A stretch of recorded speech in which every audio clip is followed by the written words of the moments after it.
Hi guys, இன்னைக்கு நம்ம பார்க்க போகிற படம் மே டிசம்பர். இது ரொம்ப ஷாக்கிங்கான ஒரு ட்ரூ ஸ்டோரி. 36 வயசான லேடி ஒருத்தவங்க 13 வயசு பொண்ணோட அஃபர் இருந்திருக்காங்க. இந்த விஷயம் போலீஸில் தெரிய வந்து அந்த லேடி அரெஸ்ட் பண்ணிடுறாங்க. பட் அந்த லேடி ஜெயிலில் இருந்ததுக்கப்புறமும் அவங்களுக்கு அந்த பையனில் லவ் இருந்துச்சு. 2 பேரும் கல்யாணம் பண்ணிக்கிறாங்க. இது ரியல் லைஃப் உண்மை நடந்த சம்பவம். இந்த சம்பவத்தை படம் பிடிக்கிறதுக்காக நம்ம இன்னும் இந்த கப்பிள்ஸை பார்க்க போகிறா. அந்த கப்பிள்ஸை பார்த்ததுக்கப்புறம் வாழ்க்கை நடக்கிற அனுபவங்கள் என்ன, உண்மையாக அந்த கப்பிள்ஸ் நடுவில் காதல் தான் இருக்கா, இல்லை அந்த லேடி அந்த சின்ன பையனை பயன்படுத்திக்கிறாங்களா, இதெல்லாம் சொல்கிற ஒரு படம் தான் மே டிசம்பர். சீரியஸ்லி செம்ம டெரிஃபிக்கான கதை. இந்த படம் பார்க்குறப்ப கூட பெருசாக இம்பாக்ட் ஆகலை. பட் இந்த படம் பார்த்து முடிச்சதுக்கப்புறம் ரியல் லைஃப் ஸ்டோரி இருக்குல்ல, அதெல்லாம் படித்து பார்த்தப்போ ரொம்ப இதாக இருந்துச்சு. அதெல்லாம் என்னங்கிறது நீங்களே கடைசியில் பார்த்து தெரிஞ்சுக்கோங்க. சரி, இப்போ வாங்க மே டிசம்பருங்கிற இந்த கதைக்குள்ளே போகலாம். படத்தோட ஸ்டார்டிங்கே ஒரு வீட்டில் காமிக்கிறாங்க. அந்த வீட்டில் பார்த்தா பார்ட்டி நடக்கிற மாதிரி இருக்குது, எல்லோரும் ஜாலியாக இருக்குங்க. அதில் இருக்க ஒரு முக்கியமான கேரக்டர் தான் கிரேஸுங்கிறவங்க. இவங்களுக்கு இப்போதைக்கு ஒரு 50 வயசு மேலே இருக்கும். பார்த்தா அவங்களுக்கு ஹஸ்பண்ட் ஒருத்தர் இருக்கான். அவனோட பேர் ஜோய். ஆள் பார்க்குறது சின்ன பையன் மாதிரி தான் இருக்கான். அவனுக்கு கிட்டத்தட்ட 30 வயசு இருக்கும். ஸோ அவங்க பாட்டு ஜாலியாக அவங்க வீட்டில் ஒரு பார்ட்டி ஒன்றா தான் இருக்காங்க. பார்த்தா இந்த கப்புள்ஸ்க்கு 3 பசங்க வர இருக்காங்க. ஒரு ட்வின்ஸு, அப்புறம் இது ஒரு பொண்ணு இருக்குது. எல்லோரும் வீட்டில் பார்ட்டிக்கெல்லாம் ரெடி பண்ணிட்டு இருப்பாங்களா. கரெக்டாக அந்த பார்ட்டிக்கு இன்னொரு லேடி வரா.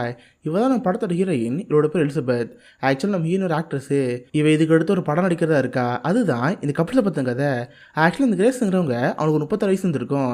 அப்போது ஒரு கடையில் வேலை பார்த்துருப்பாங்க. அப்போ அதே கடையில் ஜோய் இருக்கல, அவனுக்கு அப்போதைக்கு 13 வயசு இருந்திருக்கும். அந்த கடையில் வேலை பார்த்துருப்பான். அப்போ அந்த லேடி அந்த பையன் கூட ஃபிசிக்கல் ஒன்றா இருந்திருக்காங்க. இதை மற்றவங்க பார்த்துருக்காங்க. மைனர் பையன் கூட ஒன்றா இருந்தனால இது கேஸாக மாதிரி அந்த லேடி தூக்கி ஜெயிலில் போட்டிருப்பாங்க. பட் கடைசி ரிசா வெளியே வந்துட்டாங்க. பட் அப்போது அந்த லேடிக்கும் ஜோய்க்குள்ள லவ் போகவே இல்லை. 2 பேர் ஒருத்தருக்கு ஒருத்தர் உயிருக்கு கழிச்சிருக்காங்க. கடைசியில் கல்யாணம் பண்ணி இப்போ ஒரு கப்பலாக இருக்காங்க. அவங்களுக்கு 3 பசங்க வர இருக்காங்க. இதே நம்ம ஒரு படம் எடுத்து எப்படி இருக்கும், அந்த கிரேஸுங்கிற கேரக்டர் நம்ம நடிச்சு எப்படி இருக்கும், இதை நம்ம ஹீரோட பிளானு. ஸோ அந்த கதையை இப்போ தெரிஞ்சுக்கிறதுக்காக தான் இப்போ இந்த வீட்டுக்கு வந்திருப்பா. வந்து பார்த்தா வீட்டு வாசலில் ஒரு பார்சல் இருக்கும். அந்த பார்சல் எடுத்து வச்சுக்குவா. காலிங் அடிச்சா உள்ளேருந்து யாரும் வர மாதிரி தெரில. ஏன்னா வீட்டில் யாருமே இல்லை, எல்லோரும் பின்னாடி இருக்காங்க. சரி, நீ இவ்வளோ அந்த பார்சல் எடுத்துகிட்டு பின்னாடி போகிறா. பார்த்தா கிரேஸு, ஜோயி, அவங்க பசங்க ஃப்ரெண்ட்ஸ் எல்லாரும் அங்கே தான் இருக்காங்க. இவ்வளோ பேர் கேஸ் ஆக்ட் பண்ணுறப்ப கிரேஸுக்கு நம்ம இன்னும் பார்த்து ஹாப்பியாக இருக்கும். ஏன்னா அவங்க ஒரு நடிகை, நம்ம வாழ்க்கை படம் எடுக்க போகிறாங்களே, அதை பார்த்து ஹாப்பியாக இருப்பா. நம்ம எலிசபெத் அவங்கள பார்த்து, மேடம் உங்கள் வீட்டு வாசலில் இந்த கிஃப்ட் இருந்துச்சு, யார் வச்சாலும் தெரிலன்னு சொல்கிறப்ப, ஓ பார்சல் இருந்துச்சா ஜோய், இது குப்பையில் போடுன்னு சொல்கிறப்ப எலிசபெத்துக்கு ஒன்றும் புரியல. என்னது குப்பையில் போடணுமா, ஏங்க எதுக்கு இந்த பார்சல் குப்பையில் போடுறீங்க கேட்டால், அதுவா இந்த ஊரில் எங்களுக்கு பிடிக்காத நிறைய பேர் இருக்காங்க, எங்களை ஏதாவது அசிங்கப்படுத்துங்கிறதுக்காகவே ஷிட்டெல்லாம் அனுப்புவாங்க, அதான் இந்த பார்சல்னு சொல்கிறப்ப இதை பார்த்து அவளுக்கு ஷாக்காக இருக்கும். ஏங்க இந்த மாதிரிலாம் அனுப்புவாங்களும் கேட்டால், ஆமாங்க அப்படி நடக்க செய்யும். சரி, நீங்களும் இந்த பாட்டில் கலந்துக்கணும்னு சொல்கிறப்ப எலிசபெத் அங்கே இருக்கா. பார்த்தா நம்ம ஹீரோட குழந்தைங்களா இருக்கும்ல, அவங்களோட ஜாலியாக பழகிட்டு இருக்கா. பார்த்தா நம்ம கிரேஸுக்கு ஃப்ரெண்டு ஒருத்தவங்க இருப்பாங்க.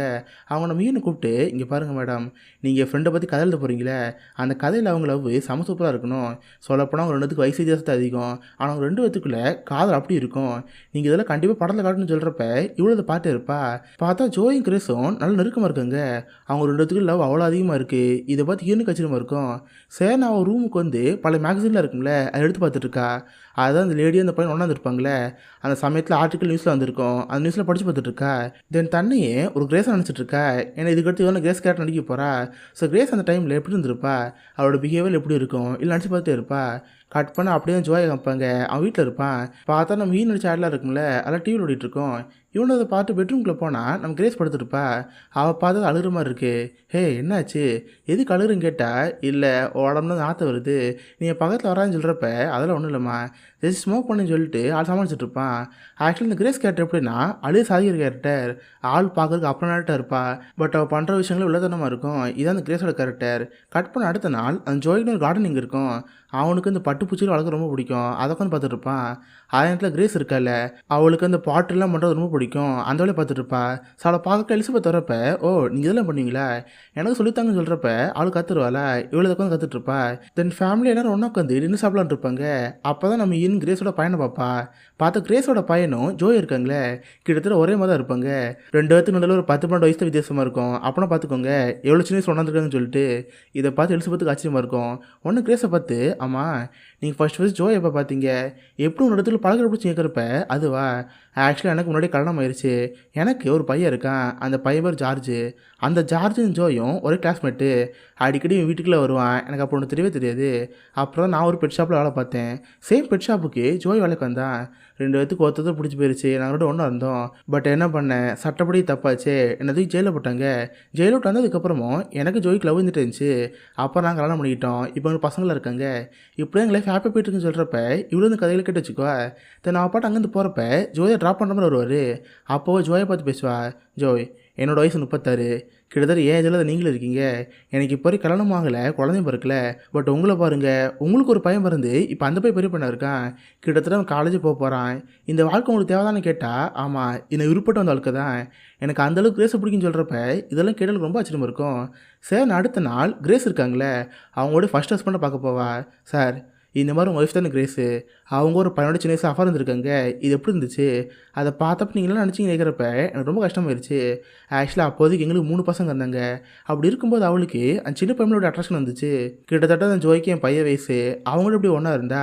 அதுக்கப்புறம் என் குடும்பம் மாணவ போயிடுச்சு, நான் டிவோர்ஸ் பண்ணிட்டேன். அதுக்கப்புறம் அவளை கண்டுக்கவே இல்லை, நான் கல்யாணம் பண்ணிக்கிட்டேன். இதே என் லைஃப்னு சொல்கிறப்ப இவளால் கேட்டு வச்சுக்குவா. அதுக்கடுத்து கிரேஸோட சேர்ந்து துணி கடைக்கு போவா. கிரேஸோட பொண்ணு இருக்கால, அவளுக்கு அடுத்த வர கிராஜுவேஷன் இருக்கும். அதுக்காக ட்ரெஸ் வாங்கலாம் போகிறப்ப அந்த பொண்ணு ஒரு கவுன் எடுப்பா. ஆனால் அந்த கவுனு கிரேஸுக்கு பிடிக்காது. பொண்ணை மரட்டலாம் பண்ணாமல் பேச்சு சாதிப்பா. ஏம்மா, இந்த ட்ரெஸ்லாம் போடணுமா, பாரு கை தெரிஞ்சிட்ருக்கு, இதெல்லாம் வேணாம்னு சொல்கிறப்ப அந்த பொண்ணுக்கு மனசு மாறிடும். இதெல்லாம் பார்த்து எலிசபெத்துக்கு ரொம்ப ஆச்சரியமாக இருக்குது. பரவாயில்லையே, பேசி அவங்க பொண்ணோட முடிவு எல்லாத்தையும் மாற்றி வைக்கிறாங்களே, கண்டிப்பாக உங்களுக்கு ஒரு டேலண்ட் இருக்குன்னு சொல்லிட்டு எலிசபெத்து ரொம்ப ஆச்சரியமாக இருக்கும். அதுக்கடுத்து அந்த கிரேஸும் ஜோயோ ஒரு கடையில் வேலை பார்த்து இருப்பாங்களே, அந்த பெட் ஷாப் இருப்பாங்க. கடைக்காரை பார்த்து, சார், இந்த மாதிரி கிரேஸும் ஜோய் இங்கே தான் வேலை பார்த்தாங்க, எப்படி அவங்க 2 லவ் வந்துச்சு, இங்கே தான் ஒன்று தாங்களே கேட்டால். ஆமாம், அப்போ நானுமே இந்த கடைக்கு ஓனராக இல்லை, எங்கள் அம்மா தான் கடைக்கு ஓனராக இருந்தாங்க. அவங்க தான் கிரேஸை வேலைக்கு சேர்த்தாங்க. இந்த ஸ்டோர் ரூம் இருக்குல்ல, இங்கே தான் என்னோட செக்ஸ் வச்சுக்கிட்டாங்க. இதுக்கப்புறம் தான் போலீஸ் கேஸ் ஆகி அவங்க தூக்கி ஜெயிலில் போட்டாங்க. எனக்கு இதை தவிர தெரியுதுன்னு சொல்கிறப்ப, ஓ இந்த இடம் தானா, நான் மட்டும் தனியாக எங்கே போகிறேன்னு சொல்லிட்டு இவன் ஸ்டோர் ரூம்குள்ளே போவா. இப்போதைக்கு நம்ம ஹீரோட கேரக்டர் என்ன, அவள் தானே கிரேஸு. ஸோ கிரேஸ் இந்த இடத்துல இருந்தப்போ எப்படி ஃபீல் பண்ணியிருப்பா, இதெல்லாம் அவளுக்குள்ளே பண்ணி பார்க்குறா. ஒரு ஒரிஜினல் செக்ஸ் பண்ணிட்டு எப்படி இருக்கும் அந்த மாதிரி ஃபீல் பண்ணிட்டு இருப்பா. கட் பண்ண இதே இடத்துல இந்த பக்கம் ஜோயும் கிரேஸும் வைப்பாங்க. இவங்க பசங்களுக்கு அடுத்த வர கிராஜுவேஷன் இருக்குல்ல, அதனால் ஜோயை பார்த்து, ஜோய், உங்கள் அப்பா கிட்ட சொன்னியா தாத்தா வந்தால் பசங்களுக்கு ஹாப்பியாக இருக்கும், உங்கள் அப்பா கிட்ட சொல்லுன்னு சொல்கிறப்ப, சரி நான் கிராசரி வாங்க போவேன், அப்போ அப்பா பார்த்து பேசுகிறேன்னு சொல்லி ஜோ அங்கேருந்து கிளம்பி போயிடுவான். அதே நேரத்தில் இந்த பக்கம் எலிசபெத் வைப்பாங்க. பார்த்தா கிரேஸ் கிட்ட இருந்து அவனோட பழைய ஃபோட்டோலாம் இருந்திருப்பா. அதில் ஜோ எப்படி இருந்திருப்பான் இந்த ஃபோட்டோவில் பார்த்துருப்பாளா. அதுக்கடுத்து பார்த்து லேப்டாப் சில ஃபோட்டோவில் வந்திருக்கும். இவங்க தான் அடுத்து இந்த கதையை படம் எடுக்க போகிறாங்களே. கிரேஸுங்கிற கேரக்டருக்கு நம்ம மீன் இருக்கா, அது மாதிரி ஜோங்கிற பையன் கேட்டுக்கு ஒரு ஆள் வேணும்ல, அதுக்கு ஆடிஷன் சில ஃபோட்டோவில் வந்துருக்கும். இவ்வளோ ஒவ்வொரு ஃபோட்டோ பார்த்துட்டுருப்பா. பட் எந்த ஃபோட்டோ நல்லா இருக்கிற மாதிரி தெரியல. ஏன்னா ஜோய் 13 வயசுல பார்க்குறக்கு ரொம்ப மேன்லியாக இருப்பான். பட் இங்கே இருக்கிற சின்ன பசங்க இருக்காங்க. சரி அப்புறம் பார்த்துக்கோன்னு சொல்லி இவ ஜோயை பார்க்க போயிருப்பா. பார்த்தா ஜோய் வந்து ஒரு எக்ஸசைஸ் ஸ்கேன் இருக்குல்ல, அங்கே தான் வேலை பார்த்துட்டு இருப்பான். ஜோயை பார்த்து பேச போகிறப்ப என்னென்னு தெரில, இவளுக்கே ஜோய் மேலே இன்ட்ரெஸ்ட் வந்துருக்கும். ஆக்சுவலாக இப்போ நம்ம மீன் நிற்கிற கேரக்டர் என்ன, கிரேஸ் தானே. தன்னை கிரேஸாக நினைக்கிறனால அவளுக்கு ஹீரோ பிடிச்சி போயிடும். அதனால் ஜோய் கிட்ட நெருக்கமாக பழகுறப்ப, இங்கே பாருங்கள் மேடம், இதெல்லாம் தேவையில்லை, உங்களுக்கு இங்கே கதை தானே தேவை, கதையை கேளுங்க, இதெல்லாம் வேணான்னு சொல்லிட்டு ஜோய் படம்னு கேள்வி போயிடுவான். நான் மீன் பேச கண்டுக்க மாட்டா. அதுக்கடுத்து பார்த்தா ஒரு லாயர் மீட் பண்ணுவா. இவர் தான் கிரேஸுக்காக வாதாடி கோர்ட்டு கேஸ் அலைஞ்சிருப்பாரு. அந்த ஆளை பார்த்து, சார் நீங்கள் எப்படி இந்த கேஸ் கிளீனாக ஆனீங்க, இது கொஞ்சம் டேபான கேஸ் தானே, எதுக்கு இந்த கேஸ் எடுத்தீங்கன்னு கேட்டால், மேடம் சொல்லப்போனக்கு அந்த கேஸை பற்றி தெரியவே தெரியாது. ஆக்சுவலாக கிரேஸ் வந்து என் நெய்பர் ஒரு நாள் ஃபோன் பண்ணால், பார்த்தா இந்த மாதிரி போலீஸ் ஸ்டேஷன் மாட்டிக்கிட்டேன், ப்ளீஸ் என்னை காப்பாற்றுங்க சொன்னால், நான் ஸ்டேஷன் போனால் அப்போ தெரிஞ்சு இது எவ்வளோ பெரிய கேஸ்ன்னு சொல்லிட்டு எனக்கு அந்த கேஸ் எடுக்க தயக்கமாக தான் இருந்துச்சு. பட் அந்த கேஸ் எடுத்ததுக்கப்புறம் எனக்கு எவ்வளோ பெரிய ஹிட்டாச்சு தெரியுமா. நான் இதுக்கு முன்னாடி எவ்வளோ கேஸ் வச்சிருக்கேன், அதில் கூட இந்த பாப்புலர் எனக்கு கிடைக்கவே இல்லை. பட் இந்த கேஸ் எடுத்ததுக்கப்புறம் நியூயார்க் டைம்ஸ்லேயே என் பேர் ஃபஸ்ட்டு பேஜில் இருந்துச்சு. அந்தளவுக்கு பெருசாச்சுன்னு சொல்கிறப்ப இவ்வளோ கேட்டே இருப்பா. அப்புறம் அந்த ஆளை பார்த்து, சார் இப்போதைக்கு அந்த கிரேஸ் டெலிவரிட்டாங்களே, அவங்களுக்கு ஒரு ஹேட்டட் இருந்துட்டே தான் இருக்குது. பட் அவங்களுக்கு வியாபாரம் நடந்து தானே இருக்குது. அவங்க ஒரு பாட்டு ஷாப் வச்சுருக்காங்க, அவங்க பூக்கெல்லாம் வாங்கறதுக்கு ஆட்கள் இருக்குது, அதுபோல் பேக்கரி வச்சுருக்காங்க, கேக்கு வாங்க ஆட்கள் இருக்குது. இது எப்படி பாசிபிள்னு கேட்டால், இங்கே பாருங்கள் மேடம், கேக்கில் வாங்குறதே கிடையாது. அவங்களுக்கு தெரிஞ்சவங்க 4 பேர் இருப்பாங்களே, அவங்க தொடர்ந்து வாங்கிட்டு இருப்பாங்க. சொல்லப்போனால் நானும் ஒரு காலத்தில் பழகின பார்த்து கேக்கெலாம் வாங்கிட்டு இருந்தேன், அதுதான் நிப்பாட்டிட்டேன். இப்போதைக்கு ஒரு 2 3 ஃப்ரெண்ட்ஸ் இருக்காங்க, அவங்க தான் வாங்கிட்டு இருக்காங்க. அதை வருஷம் ஓடிட்டு இருக்குன்னு சொல்கிறப்ப எல்லாம் இப்போ தான் புரிஞ்சுக்கிறா. திரு அந்த லாயர் நம்ம மீனை பார்த்து, சரிம்மா நீ ஜார்ஜை பார்த்துருக்கியா, ஜார்ஜ் கிட்ட பேசுகிறேன் கேட்குறப்ப நம்ம மீனுக்கு அது யாருன்னு தெரியாது. ஏம்மா இந்த மாதிரி கிரேஸுக்கு கல்யாணம் நடந்துச்சுல, அதில் பிறந்த பையன் தான் அந்த ஜார்ஜு, அங்கே பாட்டு பாடிட்டு இருக்கல, இதான் அவன் சொல்கிறப்ப நம்ம மீண்டும் ஜார்ஜை பார்ப்பா. பார்த்தா ஜார்ஜும் ஜோயும் ஒரே வயசில் இருப்பாங்க. அப்போ தான் தெரியுது 2 பேரும் கிளாஸ்மேட்டுன்னு சொல்லிட்டு. அந்த ஜார்ஜ் பார்க்குறதுக்கு ரொம்ப கஷ்டமாக இருப்பான், காசே இல்லாமல் வறுமைக்காக பாட்டெலாம் பாடிட்டு இருப்பான். இதை பார்த்து ஹீரோனுக்கு கஷ்டமாக இருக்கும். கிரேஸ் பண்ண விஷயத்தினால அவங்க ஃபேமிலியோட எஃபெக்ட் ஆயிருக்கு. மொதல் ஹஸ்பண்ட் மென்டலி பாதிப்பட்டிருந்தாரு, இப்போ அவங்களோட பசங்களும் இந்த மாதிரி இருக்காங்களே, இதை பார்த்து எலிசபெத் கஷ்டமாக இருக்கும். அந்த பொண்ணு நம்ம மீனை பார்த்து, மேடம் நீங்கள் நடிகை தானே, எங்கள் அம்மாவோட பயோபிக் வேறு நீங்கள் கதை எடுக்க போகிறீங்களாமே, ப்ளீஸ் மேடம் எனக்கு இந்த மாதிரி மியூசிக்கல் இன்ட்ரெஸ்ட் இருக்குது, நீங்கள் அஸ்டாண்ட் சேர்த்துட்டா போதும், நான் கண்டிப்பாக அளவு பார்ப்பேன்னு சொல்கிறப்ப நம்ம பேச எடுக்க மாட்டா. அவள் பாட்டு வந்து கிளம்பி போயிடுவா. கட் பண்ண அப்படியே இந்த போய் ஜோயை காமிப்பாங்க. ஜோயை வாழ முடிஞ்சதுக்கப்புறம் கிராசரி வாங்க வெளியே போயிருப்பான். தென் அவங்க அப்பா அப்பா என் பசங்களுக்கு அடுத்த வாரம் கிராஜுவேஷன் இருக்குது, கண்டிப்பாக நீங்கள் வரணும்னு சொல்கிறப்ப நான் வரேன்டா. பட் ஜோய், உன் வாழ்க்கை நினச்சி பாடுறா, உனக்கு இன்னுமே வயசு இருக்குது, நீ எதுக்கு அந்த கிரேஸ் கூட பழகிட்டு இருக்க? நீ வேற ஒப்பம் கல்யாணம் பண்ணிக்கன்னு சொல்கிறப்ப இங்கே பாருப்பா, நீ வரதா இருந்தால் வா, வரலன்னு போ, நான் இங்கேருந்து போகிறேன்னு சொல்லிட்டு அவன் ஸ்மோக் பண்ணுறேன்னு கிளம்பி போயிடுறான். இந்த அளவுக்கு அவனுக்கு இன்னுமே கிரேஸ் மேலே லவ் இருக்குது. கட் பண்ண அப்படியே இந்த பக்கம் மீன் வைப்பாங்க. இவ்வளோ ஒரு காலேஜில் சீஃப் கெஸ்ட்டாக கூப்பிட்டுருப்பாங்க. அந்த காலேஜில் தான் கிரேஸோட 2வது பொண்ணு பிடிச்சிட்டு இருக்கா. அவளும் அந்த கூட்டத்தில் உட்காந்துருப்பா. அப்போ அங்கே இருக்கிற ஒரு பையன் நம்ம மீனை பார்த்து, மேடம் நீங்கள் இந்த மாதிரி படத்தில் நடிக்கிறீங்களே, அதில் செக்ஸ் இனிமே இருக்கும், அதில் எப்படி இருக்கும், கொஞ்சம் ஆக்வர்டாக இருக்குமான்னு கேட்டால், ஆமாம் ரொம்ப ஆக்வர்டாக இருக்கும், சில டைமில் ரியலிஸ்டிக்காக பண்ணுற மாதிரி இருக்கும், அந்த டைமில் கஷ்டமாக இருக்கும், பட் வர வழி இல்லை, எல்லாம் பண்ணி தான் ஆகணும். இதில் சினிமாவில் சகதுன்னு சொல்கிறப்ப அடுத்த ஒரு போய் கேள்வி வைப்பான், மேடம் இப்போ நீங்கள் படங்கள் நிறைய கேரக்டர்லாம் பண்ணுறீங்களே, அந்த கேரக்டரை எப்படி செலக்ட் பண்ணுவீங்க?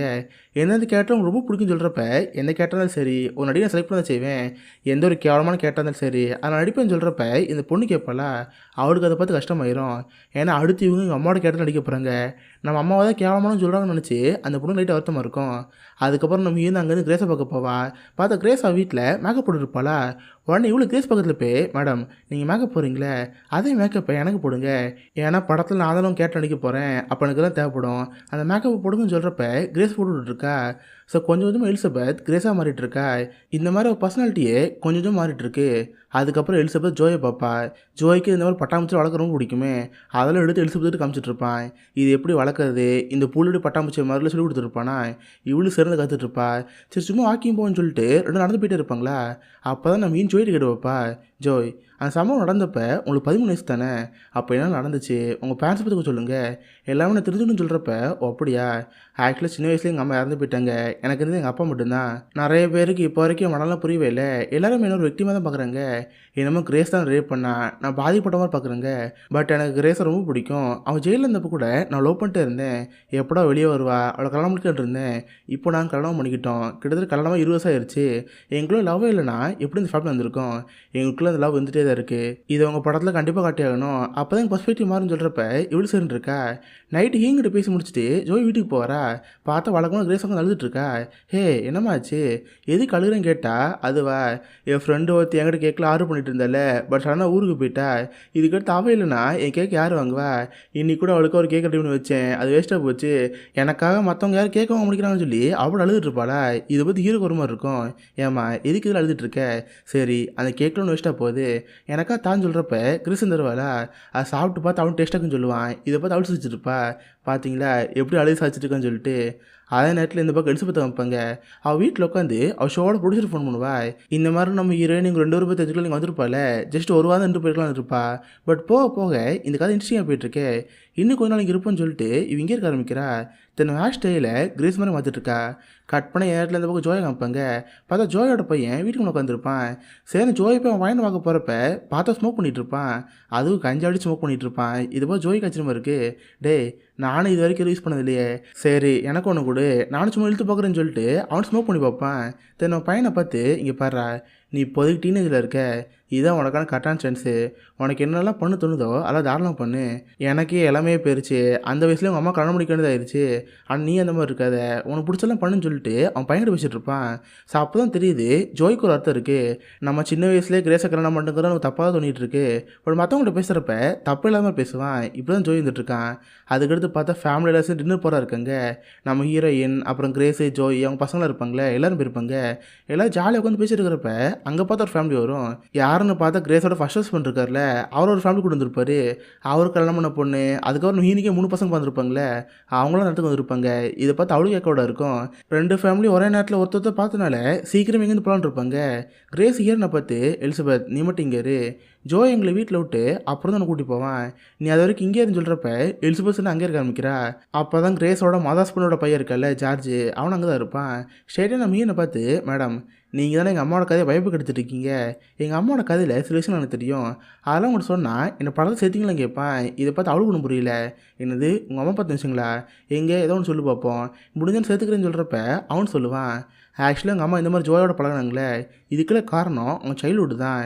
எங்கள் அம்மாவுக்கு 2 அண்ணங்களாக இருந்தாங்க, அவங்கள சின்ன வயசில் எங்கள் அம்மா அபியூஸ் பண்ணாங்க, அதனால தான் எங்கள் அம்மா இந்த மாதிரி ஆகிட்டாங்கன்னு சொல்கிறப்ப இதுக்கே எலிசபெத்துக்கு ஆச்சரியமாக இருக்கும். இது அப்புறம் ஒன்று தெரியும் கேட்டால், அதுவா எங்கள் அம்மா கிட்ட ஒரு பர்சனல் டைரி இருந்துச்சு, அதை படித்து பார்த்தேன், அதான் தெரிஞ்சிச்சு, இன்னமும் நிறைய விஷயங்கள் இருக்குன்னு சொல்கிறப்ப இதை பார்த்து இவளுக்கு ஆச்சரியமாக இருக்கும். ஆக்சுவலாக கிரேஸுக்கு சின்ன வயசில் ஒரு அபியூஸ் நடந்திருக்கு. இதனால் வளர்ந்து பெரிய பசங்களை ஆகிற வரைக்கும் அவள் ஏஜ் பசங்களை வெறுத்துட்டு இருந்தா. அப்புறம் தான் ஜோயை பார்த்தோன்னு ரொம்ப பிடிச்சி போச்சு. ஜோயை லவ் பண்ணியிருக்கா. இல்லைன்னா மீனுக்கு இப்போ தான் புரியுது. சரின்னு கொண்டா வெயிட் பண்ணிட்டு இருக்கிறப்ப கரெக்டாக ஜோய் அங்கே வருவான். நம்ம ஹீரோனா வீட்டில் ஒரு தான் இருப்பான். அப்போ தான் நம்ம மீனுக்கு ஆஸ்துமா ப்ராப்ளம்லாம் இருக்கும். அவளும் அதுக்காக இன்னியெல்லாம் யூஸ் பண்ணுறப்ப, மேடம் உங்களுக்கு ஆஸ்துமா இருக்கா? ஆக்சுவலாக எனக்கு ஒரு சிஸ்டர் இருந்தா, அவளுக்கு இந்த ஆஸ்துமா இருக்குது. எனக்கு இதை பற்றி நல்லாவே தெரியும்னு சொல்கிறப்ப, அப்படியா? ஆக்சுவலாக எனக்கு இப்போ தான் ஆஸ்துமா வந்துச்சு. இதுக்காக இதை நெபுலைசர்லாம் கொடுத்தாங்க. அது எனக்கு எப்படி யூஸ் பண்ணணும்னு தெரில. நீங்கள் வந்து சொல்லி தரீங்களா கேட்குறப்ப, ஜோய் சரி ஹீரோட வீட்டுக்கு போகிறான். எப்படிலாம் அந்த நெபுலைசரை பயன்படுத்துன்னு சொல்லிட்டு ஹீரோ சொல்லி கொடுத்துட்ருப்பான். அப்புறம் ரெண்டுத்துக்கு நடுவில் சின்னது நெருக்க ஆரம்பிக்கும். ஏன்னா 2 பேர் கிட்டத்தட்ட ஒரே ஏஜில் இருக்காங்களா, அதனால் லவர் ஆரம்பிச்சிடும். உடனே அதுக்கப்புறம் என்ன, ரெண்டுத்துக்கு நடுவில் அமுக்குடுமும் அமல்டுமல் தான். எல்லாம் முடிஞ்சதுக்கப்புறம் நம்ம ஹீரோயின் ஜோயை பார்த்து பேசுவா. ஏ ஜோய், பார்த்தியா, நீ என்னை பார்த்தும் அட்ராக்ஷன் வந்துச்சு. நீ என் கூட ஒன்றா இருந்த. ஆனால் இதே ஃபீல் உனக்கு கிரேஸோட கிடச்சிருக்குமா? எனக்கு என்னமோ கிரேஸ் ஒன்று பயன்படுத்திட்டு தான் தோணுது.